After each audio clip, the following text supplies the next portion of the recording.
Bonsoir, je suis ravi d'être avec vous. Merci d'être fidèle à votre rendez-vous de l'information. Nous sommes le samedi 19 février et voici les titres que nous allons développer. Hauma Ohiti Ama, c'est le nom du nouveau parti politique de Tawhiti Nena qui soutient Éric Zemmour pour la présidentielle. Un choix politique en vue des législatives. Nous ferons aussi le point dans ce journal avec les soutiens du Rassemblement national et des écolos. Près de 90 enfants de 5 à 11 ans se sont fait vacciner depuis l'ouverture de la vaccination pédiatrique, qui n'est pas obligatoire, rappelons-le. Aujourd'hui, nous avons rencontré plusieurs parents et plusieurs enfants qui se sont rendus à l'Institut Mathilde Frébeau. Premier rendez-vous de la saison pour les clubs de taekwondo polynésiens, c'était aujourd'hui à Hitia, la Coupe de Tearapu. Des équipes de Moorear, Eyatea et Ta'a avaient fait le déplacement. Ce vendredi soir, dans notre rubrique Te Hono Rahua, consacrée aux artistes, nous parlerons de musique Paumutu avec un des chanteurs et musiciens du groupe Tamariki Tainga, Kevin Noho, et notre artiste Kainga. Nous parlerons de ce style musical si particulier. C'est un projet pas comme les autres. Les filles de la maison familiale rurale de Veirao participent actuellement au tournage d'un clip pour sensibiliser à la lutte contre les violences faites aux femmes. Les coulisses sont à retrouver dans un instant. Merci d'être avec nous. À 2 mois du premier tour des élections présidentielles, en Polynésie aussi, les équipes de campagne se mettent en ordre de marche. Et ce soutien a de quoi surprendre. Tawhiti Nena appelle à voter Éric Zemmour, le candidat de l'extrême droite, bien positionné depuis plusieurs semaines dans les sondages. L'ancien boxeur, également candidat aux législatives, avance lui aussi ses pions. Et cela passe par un soutien pour la présidentielle. On fait d'ailleurs le point localement avec Lucille Guichet-Tirao et Jacques Damour. Après le Tavini, Tohoturou, le Amuitaira, Tawhiti Nena fonde un nouveau parti, Hauma Ohiti Ama. Les 400 chaises installées à la mairie de Papeete étaient occupées ce matin. De quoi lancer la campagne législative et présidentielle avec un accord de ralliement au candidat d'extrême droite, Éric Zemmour. Merci tous les Polynésiens qui me soutiennent ainsi que les maires qui m'ont accordé leur parrainage.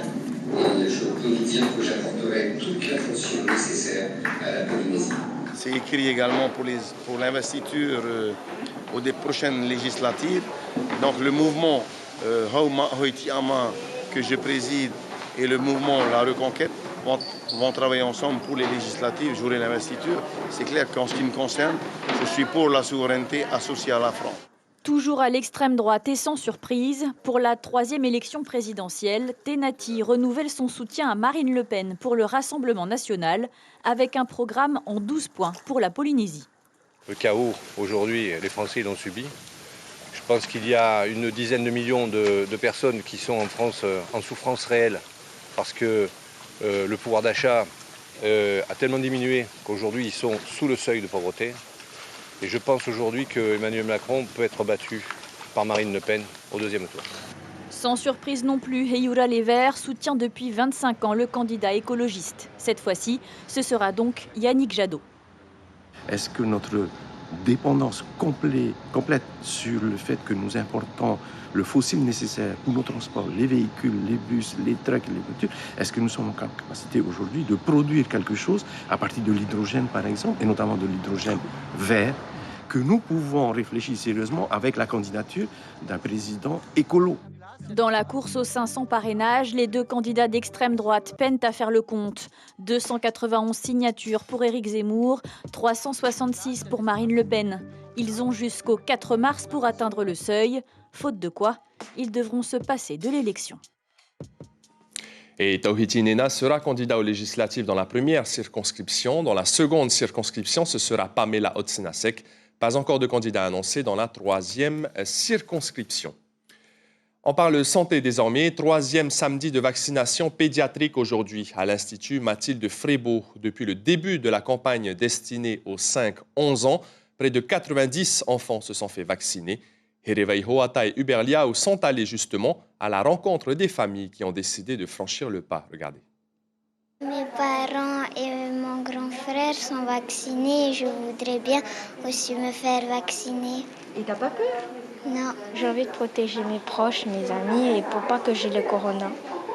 Et pourquoi c'est important pour toi de ne pas avoir le corona? Parce que j'ai pas envie de rattraper mes cours, c'est trop dur. Surtout que les profs, ils ont beaucoup le corona dans mon collège. À 7 et 11 ans, Kouanahia et Kanel sont bien décidées. Elles sont accompagnées par leurs parents, comme l'ensemble des 35 enfants qui ont été vaccinés au centre Mathilde Frébeau ce matin, des parents qui ont tous des motivations différentes.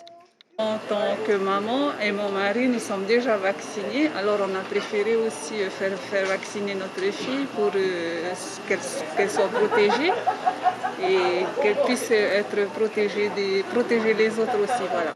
Ranihei a 5 ans, pile l'âge minimum requis pour recevoir une dose pédiatrique du vaccin. Elle est asthmatique, c'est pour cela que sa maman, Teamo, a choisi de la faire vacciner. Quand j'ai entendu, c'est plutôt les personnes qui sont malades comme elle qui attrapent facilement cette maladie. Alors pour moi, c'était inquiétant, c'est pour ça que j'ai voulu faire son vaccin. Le fils de Ravena, lui, ne veut pas se faire vacciner. Le vaccin lui fait même peur. Une réaction et un choix que ses parents respectent. En fait, on est venu aussi ici aujourd'hui, c'était pour lui. Dans la voiture, il boudait, il ne veut pas. Moi, j'ai mis un temps aussi en tant que mère. Hein. Il m'a dit, c'est pas ton corps, c'est mon corps, bon. Et je ne veux pas. Et aujourd'hui, je laisse son choix. Rien n'est obligatoire. C'est simplement proposé et les parents sont suffisamment adultes pour prendre la décision. Nous n'avons pas de publicité particulière à faire et c'est ce que nous faisons. Nous recevons les familles ici à l'Institut Mathilde de Frébeau. Selon Manu Teagui, la vaccination pédiatrique devrait être proposée aux enfants des archipels d'ici peu. Et pour information, le vaccin pédiatrique est 3 fois moins dosé que celui qui est administré aux personnes de plus de 12 ans. Petite mobilisation aujourd'hui à l'appel du collectif Nuna Tia en solidarité au convoi de la liberté et pour dire non à l'obligation vaccinale. Le tour de l'île de Tahiti a mobilisé peu de personnes, mais l'essentiel est ailleurs, d'après Heimata Estol, une des membres du collectif qui estime être soutenue par plusieurs personnes, contrairement à ce que peut laisser penser la faible mobilisation du jour. Elle répond à Théophane Itua et Hubert Liao. La raison qui nous pousse justement à mener ce type d'opération, c'est surtout qu'on s'oppose à cette obligation et à ce pass vaccinal. Donc à un moment donné, oui, je me pose des questions, mais que de toute façon, les gens, je pense qu'ils seront certainement là. Ou peut-être aussi qu'il y a un manque de locomotion pour certains. Mais de toute façon, Nuna Tia, on est là. Et au Canada, là où le mouvement du convoi de la liberté est né, les policiers de la capitale fédérale d'Ottawa ont utilisé un irritant chimique à l'encontre des manifestants qui protestent depuis plus de 3 semaines contre les mesures sanitaires. Des laboratoires alimentaires à louer, c'est le projet de Titeina et de Heiava pour permettre aux roulotiers ou aux petits traiteurs de disposer d'un endroit propre et respectant toutes les normes d'hygiène pour cuisiner. 2 années ont été nécessaires pour monter la petite affaire. Le portrait de ce jeune couple et de leur activité est signé Ismaël Tahiata et Hiro Terurotua. On appelle ça la marche en avant. C'est le sens de circulation obligatoire ici. On passe d'abord par la salle de stockage avant d'accéder à la salle de transformation. Pour éviter justement la contamination, du coup, on impose se laver les mains, laver tout en matériel et faire justement que quand on arrive à la préparation, les produits sont sains. Autre règle d'hygiène fondamentale, éviter à tout prix de tout toucher avec les mains. Ce qu'on appelle un robinet fémoral, commande fémorale, donc qui sert avec le pied à ouvrir l'eau. Là, les poubelles, pareil, on ne doit pas toucher avec les mains, donc avec le pied. On jette tout ça. Quand tu rentres dans un labo, il faut t'essuyer les mains avec et le lave-main, donc c'est un bouton poussoir aussi. Heiava et Titeina ont construit 3 laboratoires identiques. Chacun d'entre eux fait à peu près 30 mètres carrés. La salle de travail est climatisée. Elle bénéficie des aménagements et de matériel moderne. Ils ont le réfrigérateur dans le labo, les tables, ils ont la centrale de nettoyage, l'eau est potable, du coup on a potabilisé l'eau.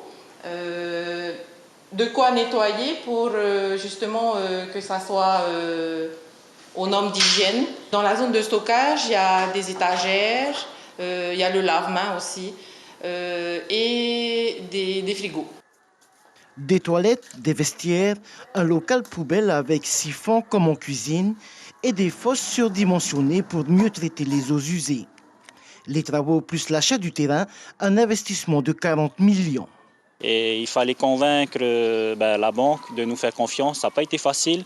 On a été obligé de refaire, comme je disais, 3 fois le dossier. On s'est rendu compte, en faisant justement notre porte-à-porte, CCISM, service de l'hygiène, la DGAE, qu'il y avait de la demande.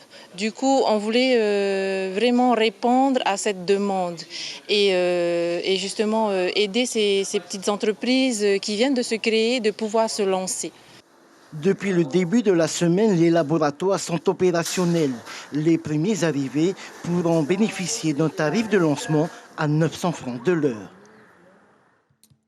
La première rencontre de taekwondo de la saison, c'était aujourd'hui dans la salle de Hitia. La Coupe Tayarapu, organisée par le club de la Presqu'île, a réuni une centaine de compétiteurs, 12 clubs engagés en tout avec la présence de combattants des îles. Les rencontres étaient intenses, y compris pour les enfants. David Chang et Patita Savea se sont rendus sur place. C'est la catégorie la plus populaire, les finales par équipe. Seuls les points sur le plastron sont comptés. Un exercice intense pour les participants et qui demande plus de stratégie pour les entraîneurs. Cette fois-ci, Tepunaiti s'impose face à une coalition de Moorea et du club HVM. Comme il n'y avait pas au niveau de la tête, du coup c'était juste envoyer au niveau du plastron, essayer de placer plusieurs tichagi pour marquer plus de points. Voilà. L'autre nouveauté, c'était la participation des clubs des îles, Moorea, Rayatea et Taha'a. Ici en rouge, Tuahiti Taruaura du club Taha'a Nui. Il affronte un combattant expérimenté qui gère mieux son effort et se contente de toucher les capteurs de son adversaire. Non, il est trop fort, il est trop rapide. 5 minutes déconcentré. Combat difficile également pour la finale de la catégorie des moins de 61 kg. Herehei Moana en bleu s'incline face à Tere Moanari. La longe de ce dernier est trop longue, mais Herehei Moana, l'esprit sportif, prend cette défaite avec beaucoup de philosophie. S'il continue comme ça, il devrait un champion. J'ai gagné en espérance, mais j'ai perdu mon combat. Parce qu'il était plus grand que moi et il n'y a pas longtemps si j'ai commencé. Donc, ouais, pour moi, c'est comme si j'ai gagné. Dernier affrontement, celui de Arihei Le Hartel chez les juniors. Le médaillé de bronze aux mondiaux de 2019 espère faire mieux cette année en Bulgarie. Je me sens assez confiant pour y aller. Je trouve que je suis assez grand, assez d'expérience pour gagner cette première place au championnat du monde. Cet événement lance aussi la préparation pour les championnats du monde cadet en Bulgarie et les championnats du monde senior en novembre à Cancun, au Mexique. Et place désormais à notre rubrique consacrée aux artistes Tehono Rahua.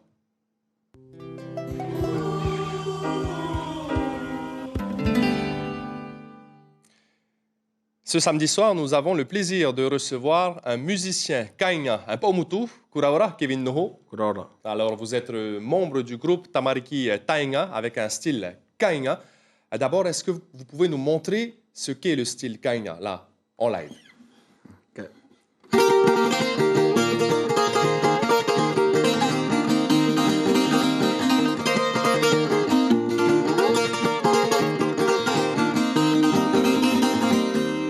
Alors, on constate quand même, Kevin, des notes particulières, mais surtout une façon de gratter particulière. Est-ce que tu peux nous expliquer techniquement? Oui. Alors, moi, ce que j'ai appris, c'est que les Paumutu, ils viennent avec leur guitare et puis ils ont une manière d'accorder leur guitare.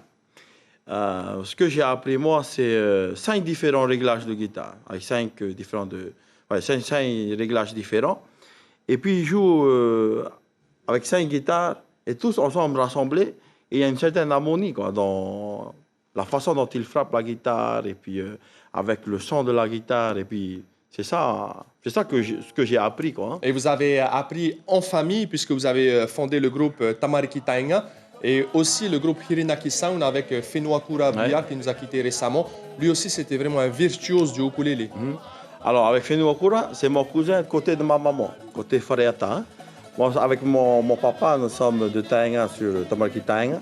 Et avec Fenouakura, nous nous sommes rencontrés en 2011. Et on était tout jeunes à l'époque. Et on allait dans la ville et on jouait au ukulélé comme ça, juste pour le plaisir. Et peu de temps après, j'ai su qu'on était très proches du côté de nos mamans. Et puis nous avons, peu de temps après, ensuite créé le groupe Hirinaki, ensemble. Qui veut dire, en Motu, ça veut dire Hirinaki, c'est s'enlacer. Et on avait tellement cet amour ensemble que...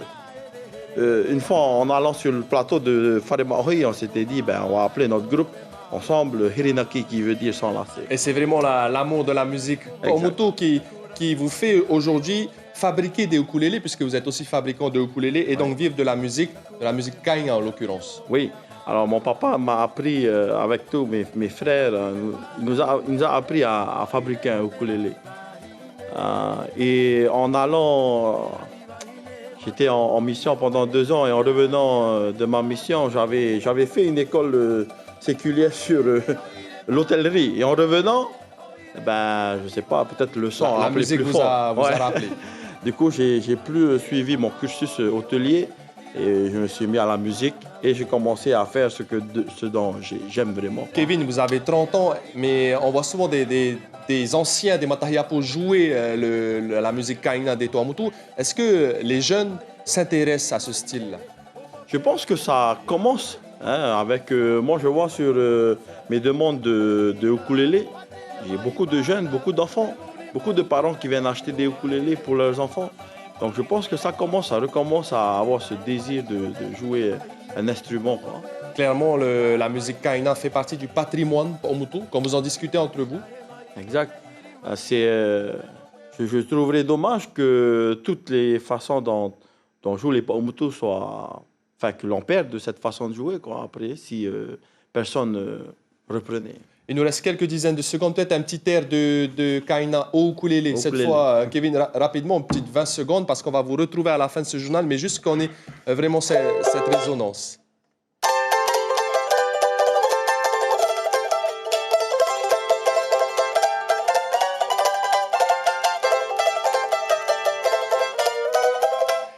Et ce sera la note de fin. Merci beaucoup, Kevin Noho, pour ces quelques réponses et surtout la promotion de la musique kainga. Grâce à vous, on se retrouve à la fin de cette édition. Merci beaucoup d'avoir invité notre invitation. Back to Life, traduisez Retour à la vie, c'est le thème qu'a choisi Fabien Dinard, directeur du Conservatoire artistique de Polynésie française, pour un concert au Petit Théâtre de la Maison de la Culture hier soir. Un concert où les professeurs ont mis en avant leurs talents. Les différents départements du conservatoire étaient représentés. Une occasion pour eux de travailler ensemble sur des créations interculturelles, alliant par exemple le jazz, le théâtre, les arts traditionnels ou encore le chant lyrique. Cette soirée était aussi un hommage aux personnalités disparues comme Hens Fatawira, David et Louise Kimitete, Tom Urima ou encore Gabi Cavallo. Musique toujours, un clip vidéo pour sensibiliser la population sur les violences faites aux femmes. C'est le projet de la maison familiale rurale des filles de Vairao. Les chants, les danses, la mise en scène des situations, tout a été réalisé par les pensionnaires de la MFR, décliné en 3 grandes parties. Le tournage du clip a commencé ce matin à Toahutu. Ismaël Tahiata et Hiro Terorotua y ont assisté.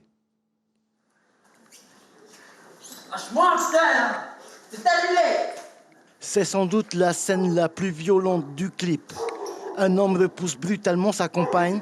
Difficile de croire qu'il joue la comédie, tellement la scène est réaliste. La femme essaie à tout prix de retenir en fait son bien-aimé par tous les moyens, mais elle n'y arrive pas.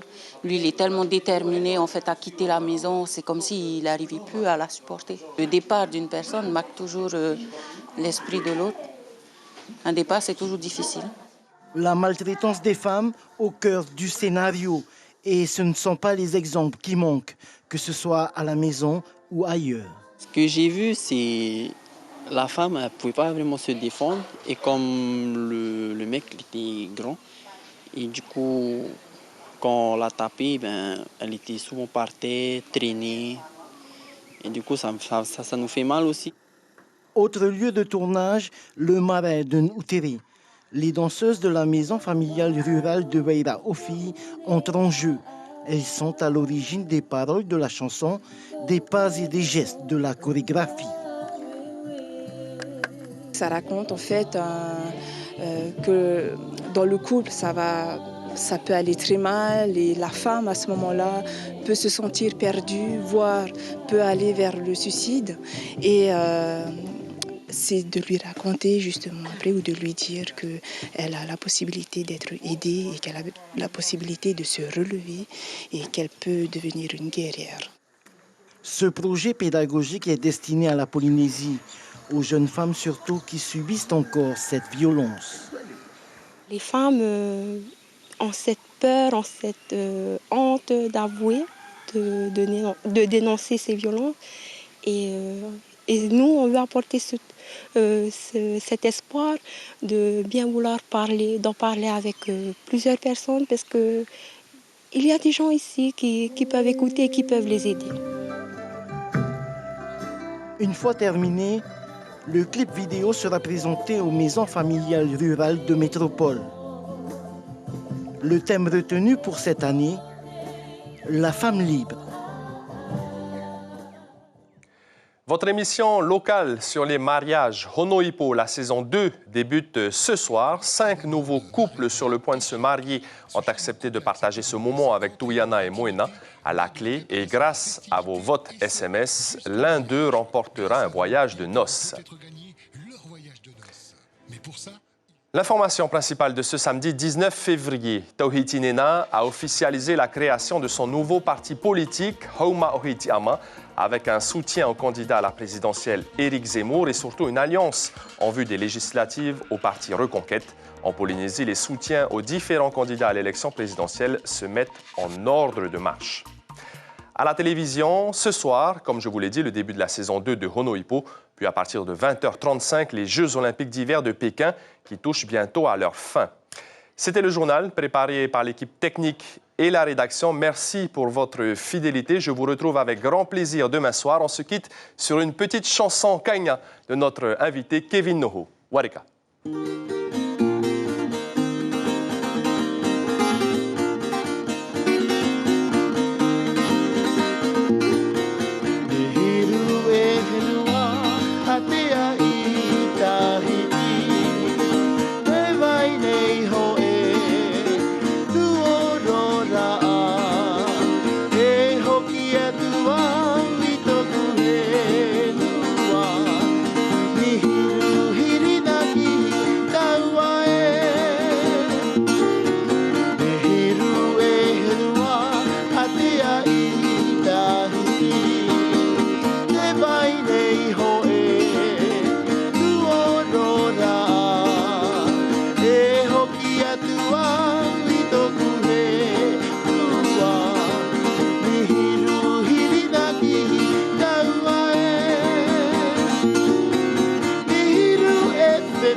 Retrouvez ce programme en replay sur notre site internet.